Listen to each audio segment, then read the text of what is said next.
Sir आप बता good सकते हैं मॉर्निंग। स्ट्राइडल drug sir? पहले हम सिलेबस से स्टार्ट कर लेते हैं, फिर हम स्ट्राइडल ड्रग बता देते हैं।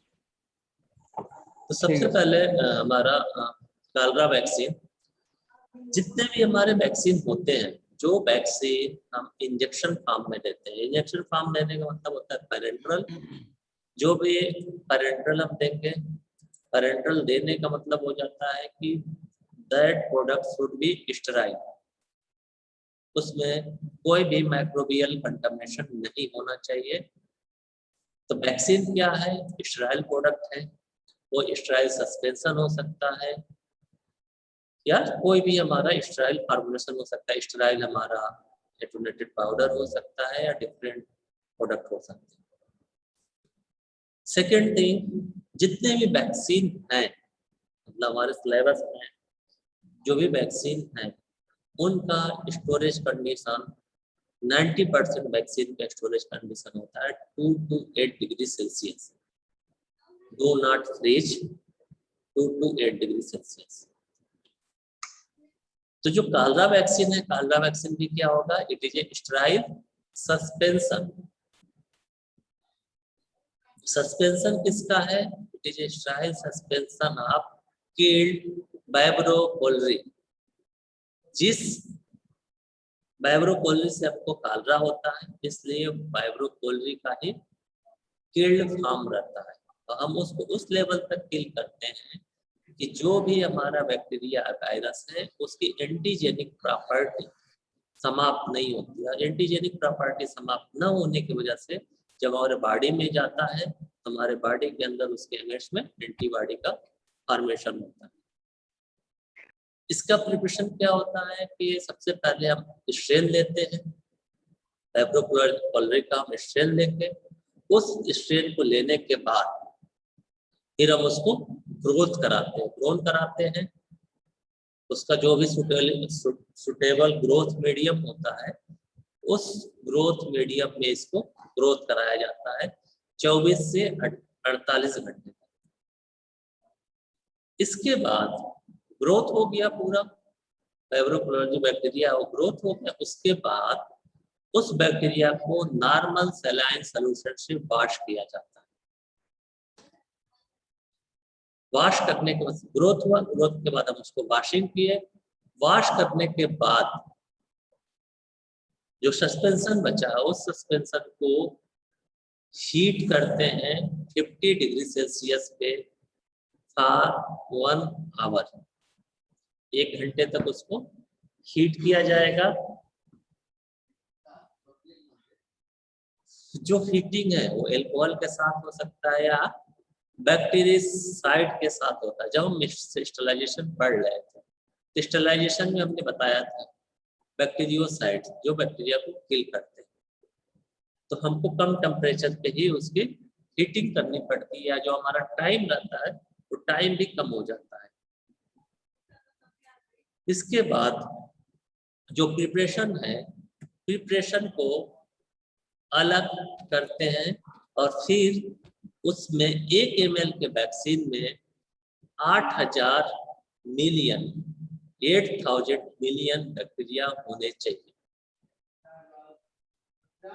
कम से कम 8000 मिलियन बैक्टीरिया पर ml सस्पेंशन में होना चाहिए।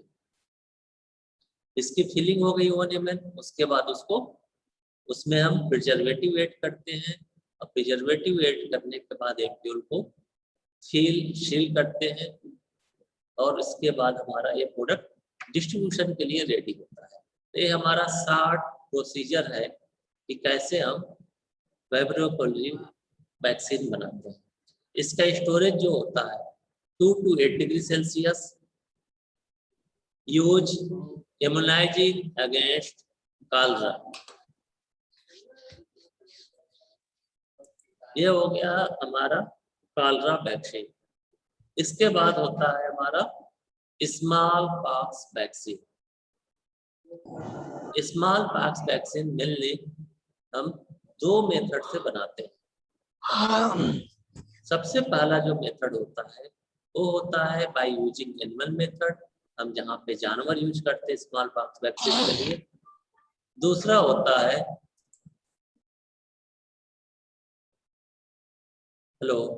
दूसरा जो मेथड होता है बाय यूजिंग एग्स। तो सबसे पहले क्या है कि हम बाय यूजिंग एनिमल मेथड में क्या करते हैं कि सबसे पहले जो हम एनिमल सेलेक्ट करते हैं वो एनिमल हेल्दी होना चाहिए। सबसे पहले चीज जो एनिमल है, एनिमल हेल्दी होना चाहिए, उसमें किसी तरह का इन्फेक्शन नहीं होना चाहिए। जो इन्फेक्शन चाहे वायरल इन्फेक्शन हो या बैक्टीरियल इन्फेक्शन, वायरल या बैक्टीरियल इन्फेक्शन नहीं होना चाहिए। इसके लिए काल्स या शीप सेलेक्ट करते हैं। सिलेक्शन के बाद उसको 10 से 14 दिन तक आइसोलेट रखा जाता है अंडर ऑब्जर्वेशन। जो हमने भेड़ सेलेक्ट किया है उसको आइसोलेशन में रखेंगे 14 दिन तक।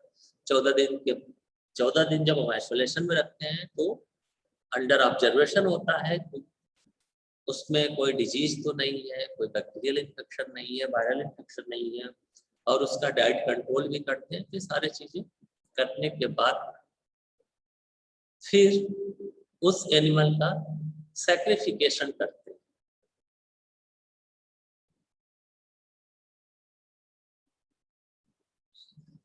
सैक्रिफिकेशन का मतलब क्या होता है कि उसको काटते हैं। उस एनिमल को जो हमने सेलेक्ट किया था उस एनिमल को स्पेशल रूम में ले जाते हैं, और जो उसका एब्डोमेन वाला एरिया होता है, जो उसका पेट का एरिया होता है, उसको क्लीन किया जाता है, शेप किया जाता है। फिर उसको स्क्रब करते हैं। स्क्रब करने के बाद उसका डिसइंफेक्ट करते हैं। ये हमारा सेकंड स्टेप होता है। थर्ड स्टेप में क्या होता है, इंकुलेशन। इंकुलेशन में क्या होता है, एक छोटा सा लाइट एकदम छोटे से एरिया में ऑपरेट करते हैं, इंसिजन करते हैं, और इंसिजन करते हैं सेक्ट्राइफाइजर से।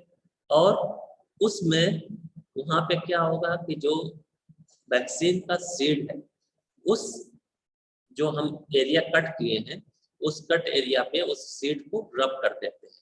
मतलब स्मॉल पॉक्स वायरस से हम उसको इन्फेक्टेड कर देंगे। इन्फेक्टेड के बाद उसको फिर सेपरेट 7 से 8 दिन तक रखा जाता है दूसरे एरिया में। During next 7 to 9 days bacillus are form along with the incision. वहां पे क्या होगा कि उनका ग्रोथ होगा, उस वायरस का ग्रोथ होगा। वो ग्रोथ 7 से 9 दिन तक होगा। तो 7 से 9 दिन के बाद उस वायरस का क्या करेंगे, कलेक्शन करेंगे। कलेक्शन के लिए क्या होगा कि जो एनिमल है, एनिमल को मार दिया जाता है, ऑपरेशन टेबल पे लाते हैं। ऑपरेशन टेबल पे लाने के बाद animal is killed after detection of absence of disease.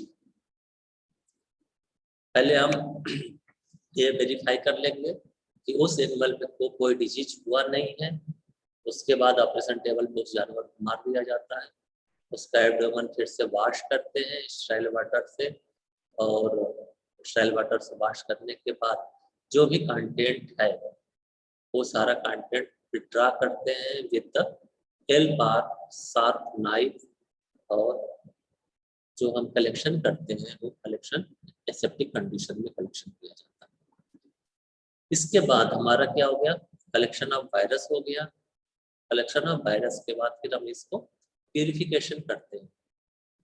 जो प्यूरिफिकेशन का मेथड है, जितना भी हमारा कंटेंट मिला है उस कंटेंट के बराबर सेम इक्वल वॉल्यूम में ग्लिसरीन ऐड करते हैं। ग्लिसरीन ऐड करने के बाद उसको स्टोर करते हैं एट -10 डिग्री सेल्सियस। ये जो स्टोरेज है ये हमारा मेन हमारा इम्प्योरिटी रिमूव करने के लिए करते हैं। इम्प्योरिटी रिमूव हो गया, प्यूरिफिकेशन हो गया। प्यूरिफिकेशन के बाद हम उस वायरस को फिर फील्ड फिनिश कंटेनर में, जो भी हमारा प्रोडक्ट आता है उस कंटेनर के अंदर उसको फिल करते हैं। फिल करने के बाद हम उसका फ्रीज ड्राई करते हैं, और फ्रीज ड्राई करने के बाद उसका सीलिंग होता है, और सील हो जाने के बाद हम उसको स्टोर करते हैं एट 2 to 8 डिग्री सेल्सियस। इसका जो यूज होता है प्रोफाइलेक्सिस यूज होता है। कि हमको बीमारी के प्रिकॉशन के लिए देते हैं। Prophylaxis use of small pox, ये हो गया हमारा एनिमल मेथड से प्रिपरेशन। दूसरा होता है बायोलॉजिक एग्स मेथड। इसके लिए हम क्या करते हैं, मुर्गी के अंडे लेते हैं, 10 eggs incubated for the 12 days, 12 दिन तक हम उसको इंक्यूबेट करते हैं अंडे को। फिर उसके बाद ट्रायंगल शेप में उसको कट करते हैं। उस ट्रायंगल शेप में कट करने के बाद उसको ऊपर उठाया जाता है और जो भी कोलरी एटोनेटेड मेम्ब्रेन है उसको अलग करते हैं और फिर उस मेम्ब्रेन के अंदर इंक्यूबेट करते हैं सीड। और जो ओपन कट था उस ओपन कट को हम फिर पैराफिन बैग से सील कर देते हैं। पैराफिन बैग्स के सील हो जाने के बाद फिर अंडे को 72 घंटे तक इंक्यूबेट करते हैं। इंक्यूबेशन के बाद फिर उसमें सलाइन सोल्यूशन ऐड करते हैं, 50% ग्लिसरीन ऐड करते हैं। फिर उसमें वायरल का ग्रोथ होता है, ग्रोथ के बाद हम उसको ग्राइंडिंग करते हैं। ग्राइंड करने के बाद कंटेनर से उसको सेपरेट करते हैं, प्यूरिफाई करते हैं। प्यूरिफिकेशन के बाद उसको फाइनल कंटेनर में ट्रांसफर करते हैं और फ्रीज ड्राइंग करने के बाद हम उसको सील करते हैं।